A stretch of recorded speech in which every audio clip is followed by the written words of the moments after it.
Hola a todos, bienvenidos a Paredro, el podcast de libros, autores, editores y demás protagonistas y actores del mundo del libro, producido desde la Fundación Gratitud. Mi nombre es Camilo Hoyos, les doy la bienvenida a esta nueva temporada y también les doy la bienvenida a un libro y a una autora con la que no habíamos podido estar, y tal como le decía ahorita, cuando uno comienza una nueva temporada, antes de pensar en los autores que quiere que traer y autoras, lo primero que tiene que pensar es ¿qué no alcanzamos a hacer la anterior? ¿En qué nos quedó faltando? ¿Cuál fue la cosita que nos quedó pendiente? Y es con mucha alegría que puedo decir que nos estamos poniendo al día acá con un libro de cuentos que no solamente fue ganador del Premio Nacional de Narrativa Elisa Mújica, sino que además es una serie de cuentos que nos van a llevar por una cantidad de territorios que desde esta casa apoyamos siempre como lugares de divulgación y de creación literaria, y también a una autora como es Laura Ortiz, que nos va a estar hablando también de otras actividades y profesiones que en esta casa nos quitamos el sombrero. Laura, bienvenida a Paredro.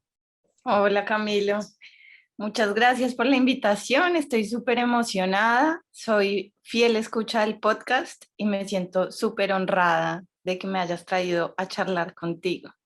Laura, muchísimas gracias. Siempre que los invitados arrancan por ahí, siento una gratitud y una alegría muy grande. Te agradezco mucho esas palabras y nosotros estamos muy contentos, en verdad, de poder estar hablando contigo y entrar de lleno en lo que es este cuento, en lo que son este libro de cuentos, en esta variedad, en esta versatilidad que demuestras como en tu primera obra de cuentos, si no estoy mal. Y desde ya me muero de las ganas de preguntarte por esa manera como miras los territorios y sobre todo cómo entiendes esos dilemas y conflictos internos de nuestros personajes que no son más que nuestros colombianos. Pero antes de eso, Laura, me es absolutamente imposible no preguntarte por algo que ya sé que has hablado en otras entrevistas, porque es una profesión que en esta casa siempre que la oímos nos quitamos el sombrero, y es la profesión de ser promotora de lectura. Tú estudiaste literatura en la Universidad Javeriana, luego ejerciste labores de promoción y luego llega este libro, pero me gustaría preguntarte por esa primera parte, Laura. ¿Por qué no nos cuentas un poquito de ti? ¿En qué momento te acercas a las letras? Y bueno, al final te terminaré preguntando cómo todo eso termina convertido en este libro, pero cuéntanos sobre ese inicio, por favor. Bueno, yo desde muy chiquita sentí que la biblioteca era el refugio, era una niña muy tímida, muy amorosa, pero me costaba también como las dinámicas grupales. Y encontraba en la biblioteca del colegio como el lugar más mágico, maravilloso, y aprender a leer fue totalmente revolucionario para mí. Me acuerdo muchísimo el primer libro que leí sola y la sensación de haber entrado a otro planeta o haber viajado en el tiempo y en el espacio fue loquísimo. Y desde ahí, yo creo que la lectura siempre va acompañada como de un impulso de escritura, son como dos movimientos de danza complementarios. Entonces, desde chiquita leía mucho y escribía mucho también, no sé, cosas muy graciosas, unas novelas así, Corín Tellado, o los referentes que uno tiene cuando chico también, ¿no? Y luego, cuando me acercaba como a graduarme del colegio, sentía que no había otro camino posible. De hecho, lo sentía como un peso, como, bueno, ¿y yo qué voy a estudiar? Literatura no, pero eso no sirve para nada.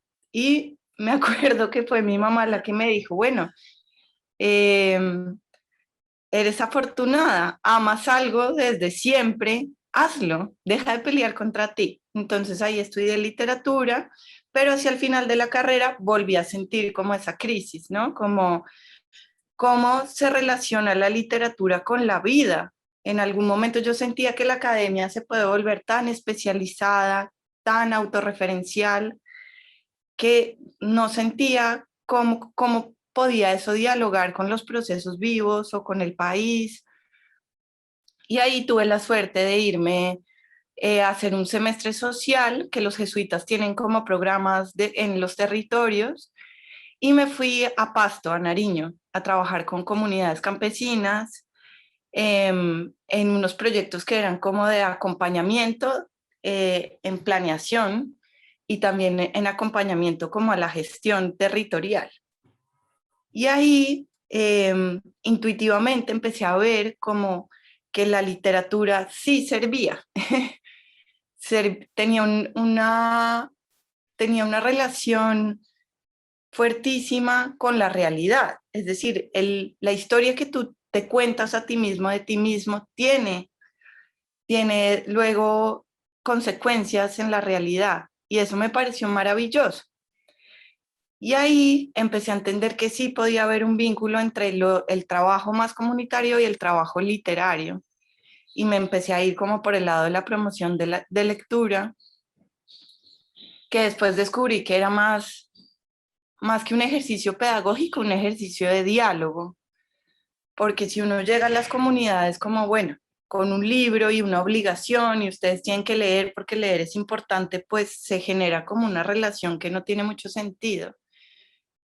Entonces, lo que a mí me enseñó el territorio fue a escuchar cuáles son las narraciones que ahí están, las coplas, los chistes, los saberes, eh, las historias de la vereda, las historias de vida, y tratar de enlazar como esos intereses y esas historias con otras historias pues del mundo, de la literatura universal, y generar ahí como un puente. Entonces fue muy lindo hacer promoción de lectura porque fue sobre todo aprender a escuchar más que a decir. Eso es muy bonito, Laura, gracias. Bueno, en primer lugar, como profesor de literatura, soy fan de tu mamá, si te dijo eso, porque eso es lo que los padres siempre deberían decirle a alguien que quiere estudiar literatura, y no lo opuesto que a todos también de alguna manera nos han dicho. Eso, arranco por ahí. Hay algo que dices, Laura, que me gustaría detenerme, que yo te entiendo porque también he llevado y también he hecho trabajo de promoción de lectura y también he llevado a la literatura a espacios de vulnerabilidad, si se quiere, y de transformación. Pero, ¿por qué no nos explicas muy bien, un poquito más, eso que nos acabas de decir, esa revelación que tuviste? Cuando de repente sales de la literatura, sales de las aulas académicas diciendo, esto no, esto es demasiado, esto solo se mira el ombligo, cosa que hemos dicho mucho en esta casa también, y de repente tienes ese clic y dices, oiga, esto sí. ¿Por qué no nos cuentas o nos traes alguna anécdota que de pronto hayas tenido ese momentico y ese clic? Pues eso sucedió en este espacio que te cuento de los jesuitas, porque tanto nosotras, mi compañera y yo, que también venía de literatura, decíamos, bueno, somos literatas, ¿qué venimos a hacer a esta ONG que era de desarrollo rural sostenible?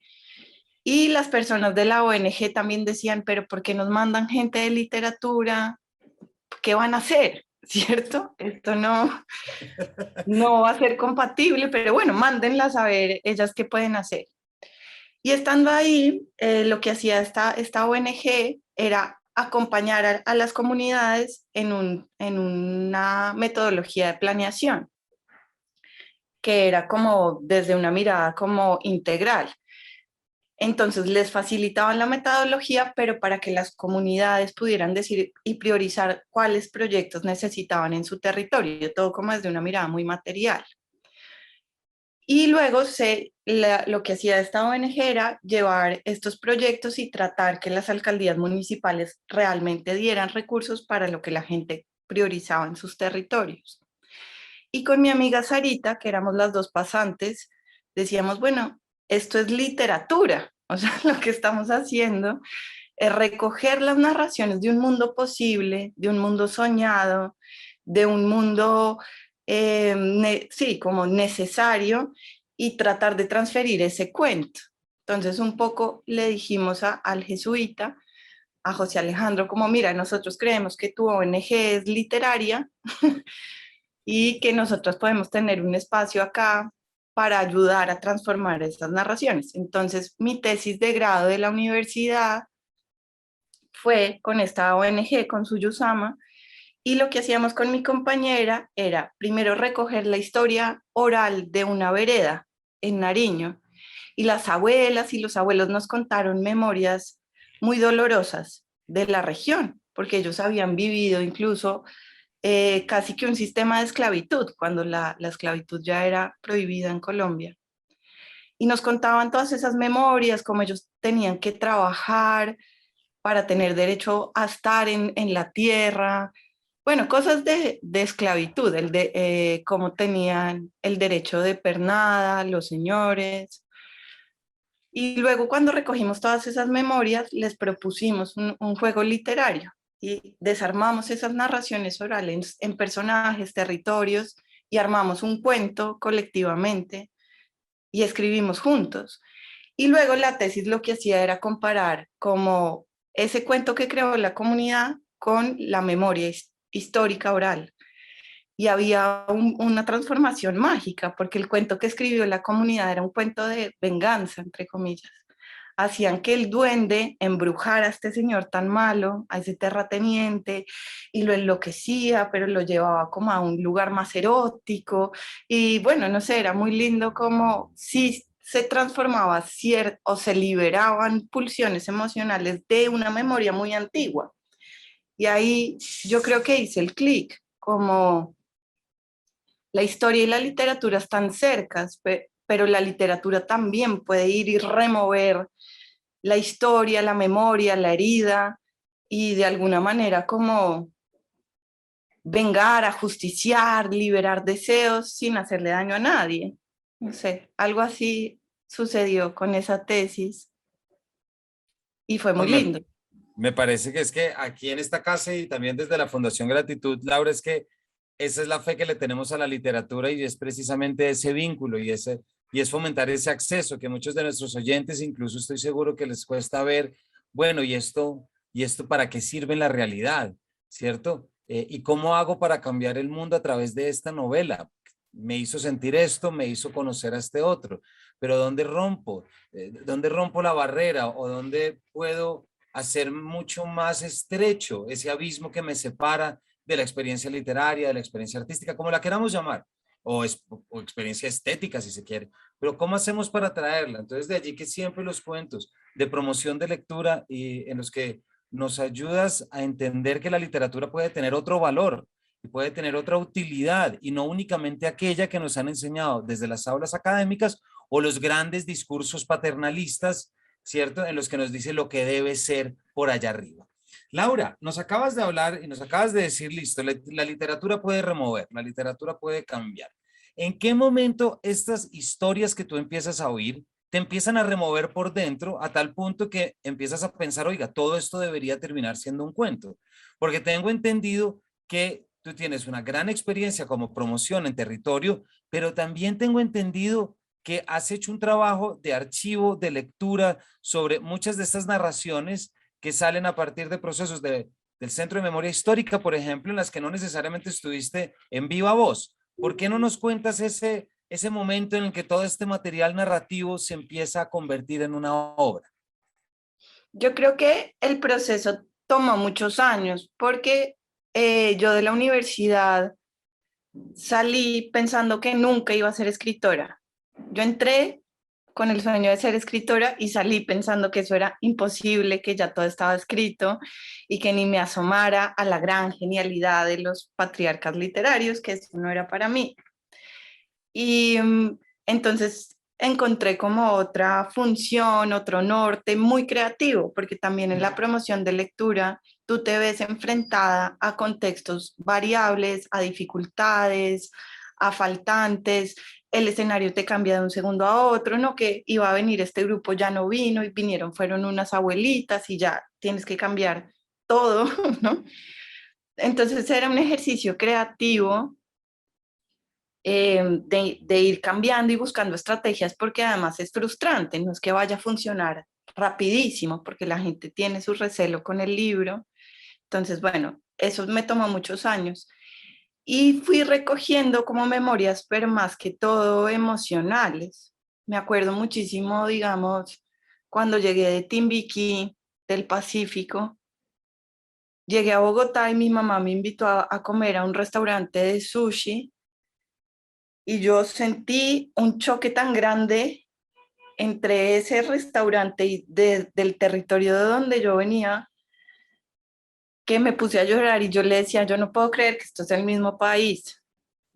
Y así, vivía como con el estómago revuelto, las historias revueltas, los ecosistemas revueltos muchos años, pero la escritura ya vino mucho después, cuando empecé a hacer en mí lo que yo quería hacer con la promoción de lectura en otros. Es decir, uno quiere inspirar a las comunidades, uno quiere decirle a la gente que sea creativa, que se atreva, que se apropie el lenguaje, pero me di cuenta estando en Buenos Aires que yo no lo había hecho, ¿no? Que yo seguía siendo muy juiciosa con la academia, de alguna manera tenía temor a la creatividad, sentía que no era para mí. Y acá empecé a desarmar como esos temores y a darme la impunidad de escribir, porque nadie te va a dar permiso. Tienes que ser impune y decir, bueno, no sé si esto será bueno o malo, pero voy a saltar hacia ello. Y cuando hice ese salto, empecé a darme cuenta que sí había todo un bagaje sensible del que trabajar y que era importante trabajarlo también, no solo para los lectores eventuales, que yo no me imaginaba que nunca nadie me fuera a leer, sino como un proceso propio, porque estando en Buenos Aires empecé a sentir que Colombia es esta serie de dolores, angustias, confusiones, y quería darme a mí misma como respuestas también, ¿no? Como,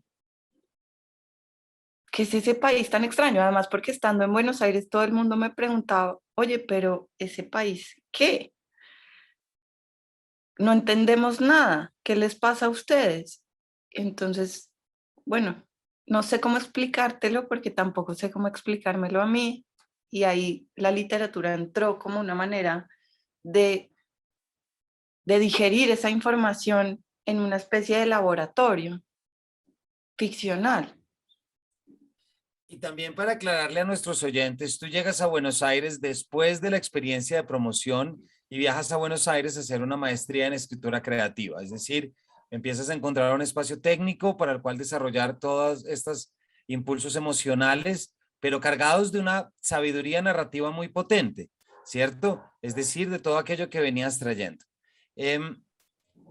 Hay una frase muy buena, Laura, y creo que lo que tú nos estás diciendo, me acuerdo mucho una cita de Vida Feliz de un joven llamado Esteban, me parece, de Santiago Gamboa, en la que él dice, el problema de escribir como estudiante de literatura es que uno tiende a teorizar antes de haber escrito y luego teoriza sobre lo que no ha escrito y le parece una mala teorización por lo que nunca vuelve a escribir, ¿cierto? Es decir, y que me parece que es de las mejores frases que puede tener. ¿Por qué te lo pregunto? Porque tú sales como lectora de un país y de repente te enfrentas a la extrañeza de otro que te reclama un poco esa explicación. Hay otra historia también muy buena que apareció, creo que apareció aquí de Gloria Susana Esquivel, a quien saludamos y nos escucha, de una vez estuvo en Cuba y le preguntaban sobre lo que eran las casas de pique, es decir, esa necesidad que tienes desde otra cultura de explicar lo propio. Cuando te pones en esa tarea, ¿cómo terminas escogiendo los temas que escoges para tu colección de cuentos que conforman Sofoco? Porque tenemos una gran variedad en las que tenemos un subtexto que por supuesto es todos los dolores emocionales que tú ya nos has dicho, pero tenemos también temas que son muy variados. Tenemos una presencia de la muerte, ¿cierto? Tenemos una presencia de la sexualidad, también que ese sofoco se entiende como calentura, ¿cierto? Hay muchos fluidos, hay mucha agua, ¿cierto? Hay mucho río, pero también hay muchos fluidos corporales que salen de sus personajes femeninos. ¿Cómo empezaste a hacer esta constelación conceptual, si se quiere, para luego aterrizarla y traducirla a lo menos conceptual, que es la experiencia narrativa traída de los territorios?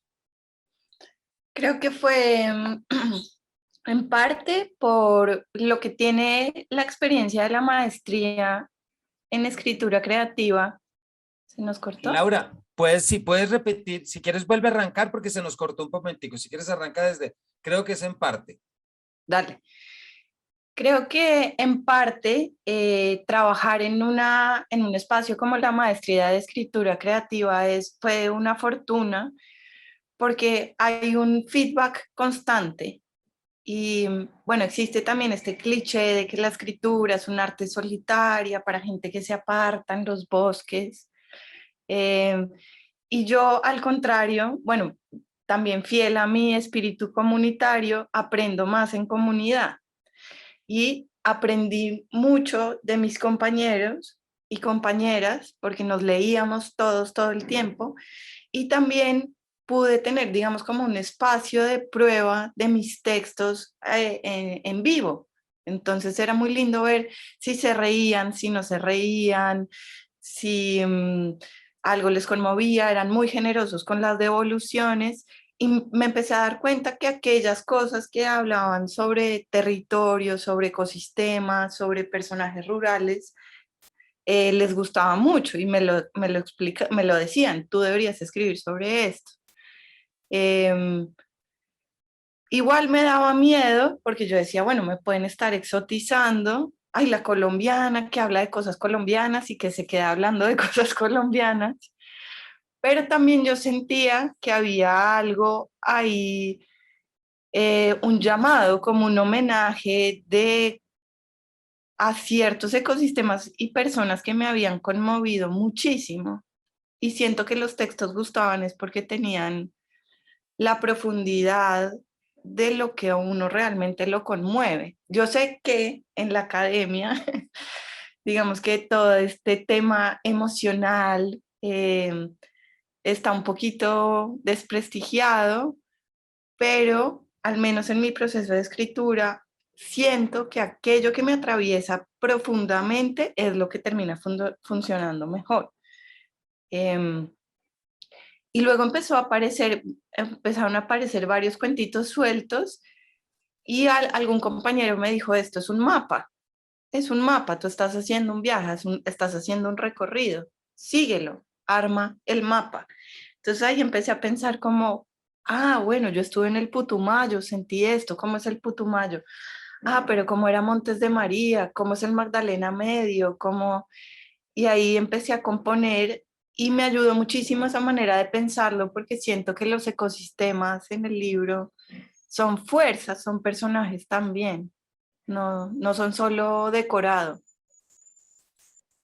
Porque si algo, me parece que es muy pertinente la idea del viaje, porque tú en realidad nos llevas, si bien arrancamos por acá, tus cuentos tienen una versatilidad en perspectiva y eso es lo primero que quiero contarle a nuestros oyentes. Laura, tú no has sido una primera autora que descubrió una voz y te quedaste 6 cuentos en esa voz, sino que al contrario, buscaste 6 perspectivas distintas para poder enfocar 6 o 7 cuentos que son los que cubren para poder llegar a estas realidades, para poder reflejar ese tema emocional, porque esto es algo que en tus cuentos está plenamente, es decir, está ese pasado, ese peso de la guerra, ese peso del cuerpo, ¿cierto? El peso de la injusticia por todo aquello que acontece y a través de esas perspectivas es que aparecen nuevos discursos sobre la naturaleza, sobre los animales, ¿cierto?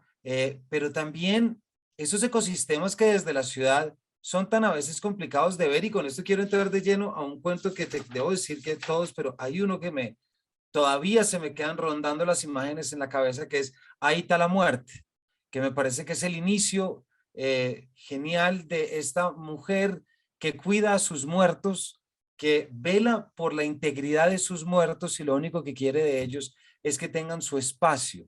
Este es el primer cuento con el que abres. ¿Por qué no nos cuentas un poquito de este cuento a manera de abrebocas y la manera como estos relatos empiezan a concatenarse, si se quiere, o a tejerse, de tal manera que terminamos teniendo un cuento que es una maravilla?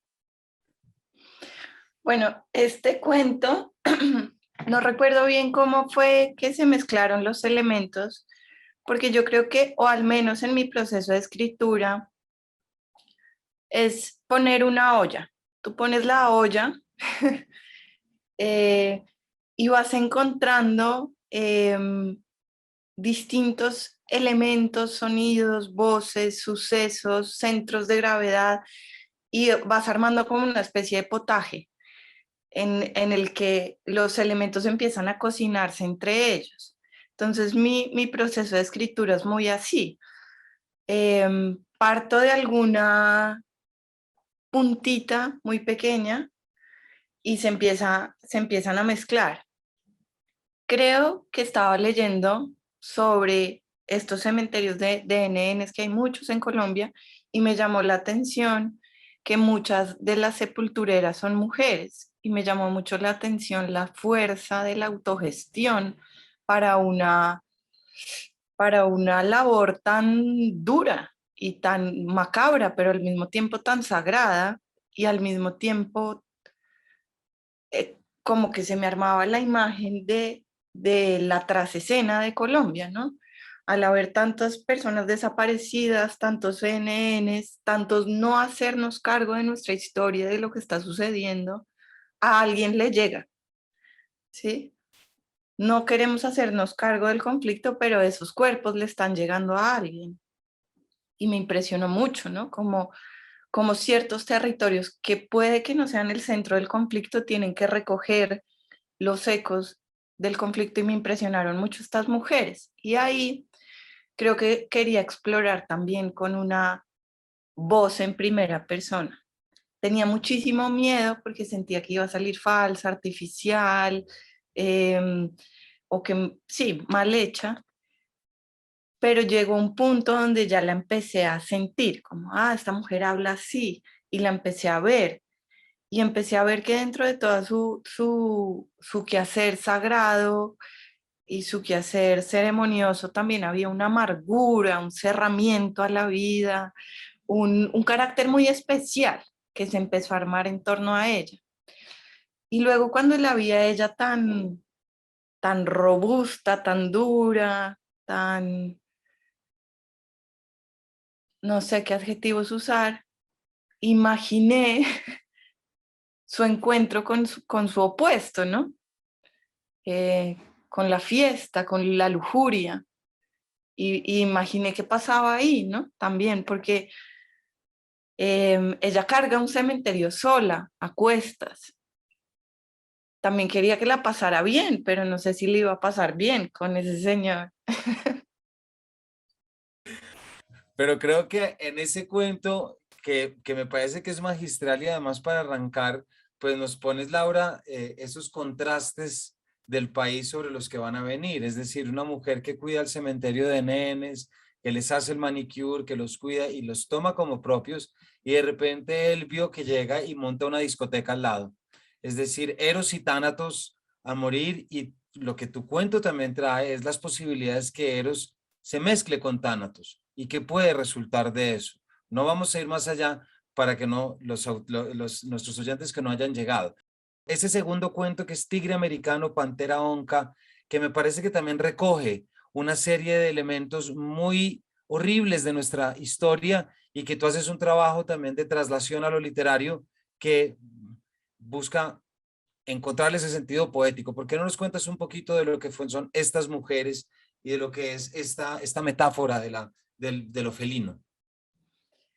Eh, bueno, sí me acuerdo un poco más los elementos que estaban en la olla y creo que empezó por el putumayo, ¿no? El putumayo que yo lo tenía más asociado al yagé, a la cultura cofán, a la cultura kamsá. Yo estuve allá en el Festival del Perdón, en el Carnaval del Perdón, y conocí más el territorio desde una mirada que se puede decir más turística, ¿no? Estuve ahí también tomando yagé, una cosa medio turística, ¿no? La blanca que va y ve qué pasa en las comunidades. Y quería escribir sobre el Putumayo, pero claro, mi mirada era muy ajena, muy de afuera, muy de la persona que viene ahí a ver qué. Y ahí empecé a leer un montón sobre cómo fue el territorio y leí sobre la masacre en el Tigre. Y ahí se armó un símbolo que tuvo ecos. Tigre, jaguar, el jaguar es el animal del yagé, es uno de los animales del yagé, y ahí empecé a investigar un montón sobre el jaguar, que para todas las culturas americanas es un animal de poder, es un animal chamánico, es un animal de transformación, y me imaginé ese jaguar cómo esa masacre sucedía en Tigre, en el nombre del jaguar, y también cómo estos lugares no solo son territorios indígenas, sino son territorios también de campesinos colonos. Y empecé a investigar mucho sobre cómo es la ocupación del pueblo por parte de los ejércitos paramilitares, en lo concreto, porque nosotros siempre hablamos, ay, la toma guerrillera, la toma paramilitar, la masacre del Salado, la masacre de aquí y de allá, y eso se ha vaciado de contenido. Yo quería ponerlo en carne. ¿Qué significa estar ahí? ¿Qué implicaciones tiene? Y empecé a descubrir cosas muy duras de cómo se generan esas ocupaciones, y ahí apareció una niña, porque creo que era la única que podía contar eso tan horrible, era una niña. Y ahí también aparece, el Putumayo como casi toda Colombia, pero es un lugar súper hídrico, y yo quería que ella tuviera su propio síntoma, ¿no? Ante el miedo, ante el horror, y era orinarse. Y también entonces ahí se me conectaba con el tigre, con el jaguar, que marca los territorios orinándolos. Y quería que hubiera como una especie de venganza que tuviera una aliada esta niña, que podía ser una jaguara. Ahí se hilan, como nos lo estás diciendo, muchos temas y además muy potentes, pero también hay otro personaje que también se orina. Es decir, hay de otro cuento, ahorita estoy tratando de acordarme, pero creo que es de los últimos, me parece que es de un toro bien bonito de parto de vaca, de pronto, ahorita mismo no lo estoy, de pronto me confundo ahí, pero también hay otro, es decir, hay algo muy acuoso dentro de tus cuentos. Pueden vincularse de pronto por oposición a lo que es un sofoco, porque un sofoco que no hemos pasado por el título, ¿no? Pero el sofoco es ese estatismo, ¿no? Ese estatismo del sofoco de lo que uno está parado. La palabra aparece por primera vez, creo que en la tercera página del primer cuento, en el que ya nos damos cuenta a dónde nos estamos adentrando. Pero también para nuestros oyentes, Laura, no es que todos tus cuentos tengan que ver únicamente con la guerra, aunque sí puede tener que ver con sus trasfondos, ¿cierto? Y muchas veces con sus actores, pero que no necesariamente es algo que se lleve. Me gustaría que me hablaras un poquitico de Esperar el alud. Me parece que ese es un cuento que tiene un componente también muy interesante, precisamente por ese personaje que es y esa divergencia que crea. ¿Nos cuentas un poquito sobre cómo sale este Flower Jair y lo que hemos dicho, lo que querías conseguir con él? Bueno, este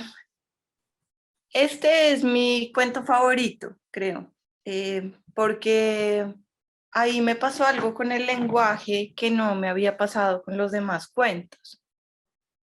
Y es que lo escribí en segunda persona intencionalmente porque quería enrarecer, que no se supiera bien quién estaba hablando, ¿no? Entonces, el narrador en segunda persona es muy interesante porque no se sabe si es la conciencia del personaje desdoblado, si está teniendo un episodio medio esquizoide, si es Dios, quién está convocándolo a él.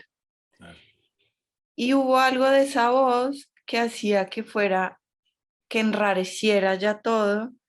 Y Flower Jair es un indígena nasa del Cauca que militó en su época en el movimiento armado Quintín Lame, y ya no, ahora vive a la orilla del río, cerca a Hidroituango, al río Cauca. Había algo de esa voz en segunda persona que sonaba también medio misterioso o chamánico o enrarecido y medio épico, y que me fue llevando la voz a ir tejiendo un montón de sentidos. Entonces, por un lado estaba toda la cosmovisión NASA, que investigué mucho. Bueno, yo también viví en tierra adentro un tiempo, entonces tenía esta memoria de lo NASA y de Quintín Lame como figura histórica y luego del movimiento armado Quintín Lame, pero también hay algo que a mí me impresionaba mucho de la mitología NASA, y es que sus figuras de dioses no son prehispánicas, es decir, Juan Tama y Angelina no me acuerdo cómo se pronuncia el apellido, que son como los grandes héroes de la mitología nasa, son gente que combatió al blanco, a piedra limpia, que defendió el territorio y me llama mucho la atención que esa cosmovisión es en contra de la colonización. Como imagínate, Juan Tamá nace de la laguna del Buey, y él se vuelve el gran combativo. Y todo eso también explica muchas cosas de ahora, ¿no? De por qué la Minga está tan bien organizada, de por qué el Centro Regional Indígena del Cauca es tan fuerte, de por qué se gestaron también guerrillas indígenas en el Cauca. Y es que hay toda una memoria de lucha, son guerreros, es un territorio realmente guerrero y también se explica por qué querían ir a tumbar la estatua de Belalcázar en el Paro. A mí eso me llamó mucho la atención, ¿no? Como que sus dioses sean guerreros anticoloniales. Pero también ahorita el Cauca es un territorio terrible, donde más están matando líderes sociales, y Flower Jair es el nombre de uno de los líderes sociales que han asesinado el año antepasado. Cuando yo escuché esa noticia, escuché ese nombre, Flower Jair Trompeta, dije, ¿qué es este nombre tan sonoro y maravilloso, ¿no? Y que también reúne tantas tradiciones juntas. Flor, Jair, que debe ser un nombre como medio árabe, me imagino. Trompeta, es hermoso. Y investigué mucho sobre este líder social y no aparecía nada, nada, nada, nada. Entonces, bueno, ahí quedó ese interés. Y por otro lado, el Cauca me hizo pensar en el río Cauca y me hizo pensar en la hidroeléctrica y en ese desastre ambiental que fue Hidroituango. Y pensé como un personaje podía ser el río, porque también me interesó mucho que el Cauca se rebeló antes de que lo mataran, antes de que cerraran las compuertas la última vez y eso fue un desastre ambiental. El Cauca tiró abajo la hidroeléctrica. O sea, a mí eso me pareció alucinante. Entonces quería contar cómo el Cauca se rebelaba y ahí apareció Flower Jair, como contar su vida para contar el último impulso del Cauca. Bueno, pues como se pueden ir dando cuenta nuestros oyentes y espectadores, pues tus cuentos, Laura, están salpicados de una actualidad increíble. Es decir, están salpicados, no, tomas una cantidad de elementos nacionales no solamente para ambientarlos, sino para explicarlos de muchas maneras. Y ahí es donde entran estas secuelas emocionales de sus personajes, pero digámoslo también así, secuelas medioambientales por una serie de sucesos que no terminan muy lejanas de las secuelas emocionales, porque es que somos el paisaje, es decir, somos el duelo, el río nos duele por dentro. Y si volvemos a esta Aita, el personaje del primer cuento, pues si metemos ese componente que tenemos nosotros, que es que el río ha sido la autopista de los muertos, eh, llegamos a unas metáforas que gracias a los cuentos como los tuyos es que podemos empezar a desmenuzarlas y podemos empezar a entenderlas. Laura, nos estamos quedando sin tiempo, pero no soy capaz de no preguntarte así sea brevemente y me parece un poco injusto que sea brevemente, pero hay tus dos últimos cuentos traen una realidad muy potente, muy dura, que nos llevan desde Radio Sutatensa hasta lo que pasa cuando una persona escribe una frase y bueno, y ni hablar ya. O sea, me refiero además los dos que más vinculados están con esta portada tan bonita, como hemos dicho que esto dan ganas de tenerlo colgado todo el tiempo, que son Un toro bien bonito y Parto de vaca. ¿Por qué no empezamos a cerrar un poco nos cuentas de cómo sientes tú estos cuentos, cómo se han leído, cómo los has vivido? Bueno, un toro bien bonito. A la gente le ha gustado mucho, creo que por la ternura del personaje de Jeremías. Eh, en mis viajes de promoción de lectura viajé mucho a Boyacá, sobre todo el norte de Boyacá. Y Jeremías es una especie de fusión entre un bibliotecario muy amoroso que yo conocí, que se llamaba Jeremías, y un guía del Cocuy, que era un sabio del páramo, que era don Gilberto, que yo lo sentía parte del páramo ellos dos, parte, que eran un frailejón caminando realmente. gente muy como de recia, pero tan tierna. Y, y este bibliotecario que era tan hermoso, no sabía leer, pero era el mejor bibliotecario que yo me encontré.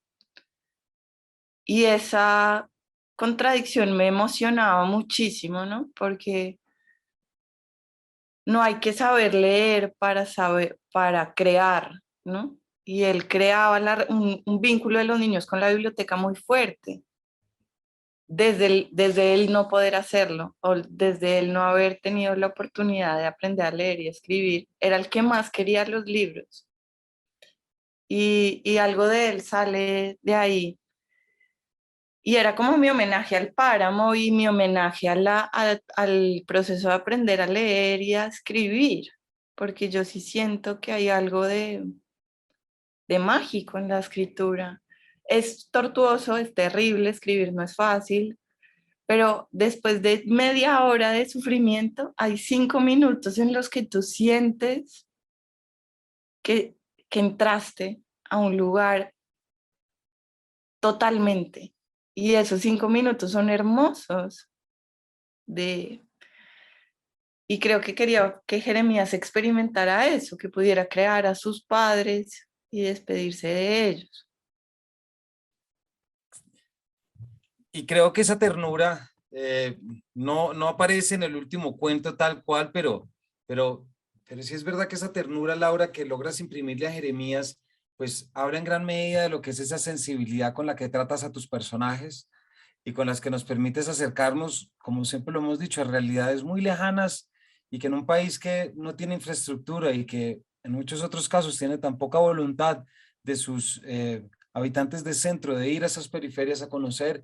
Aquí es donde nos damos cuenta, por donde nos damos cuenta de eso, por lo que tú arrancaste. La literatura sí sirve, la literatura sí nos acerca, la literatura sí rompe distancia, acorta distancias frente al otro para entender cómo se sienten, cómo lo viven, cómo lo tienen.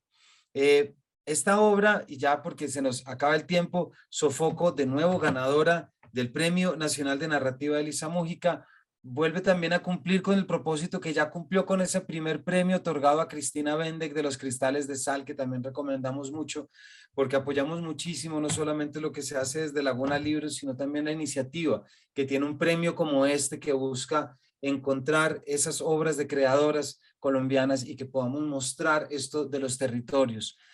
Como nuestros oyentes se habrán dado cuenta hasta el momento, pues los cuentos, Laura, nos atraviesan no solo geográficamente, sino emocionalmente, nos ponen al frente sobre todo de grandes problemas de este país, pero lo hacen librándonos de de mucho contenido vacío.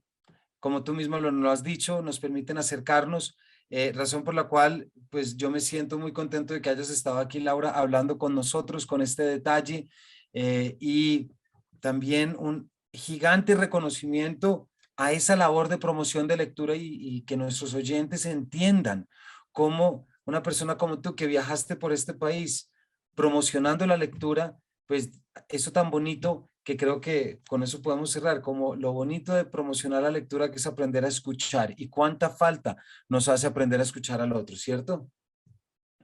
Sí, Camilo, no, muchas gracias. Unas lecturas hermosas haces tú, tienes una mirada muy profunda de los textos y qué lindo poder participar, además porque tienes una lista de invitados que admiro a todos. Laura, pues tú aquí también tienes lo tuyo precisamente por esto, por lo que es este libro, por lo que nos traes.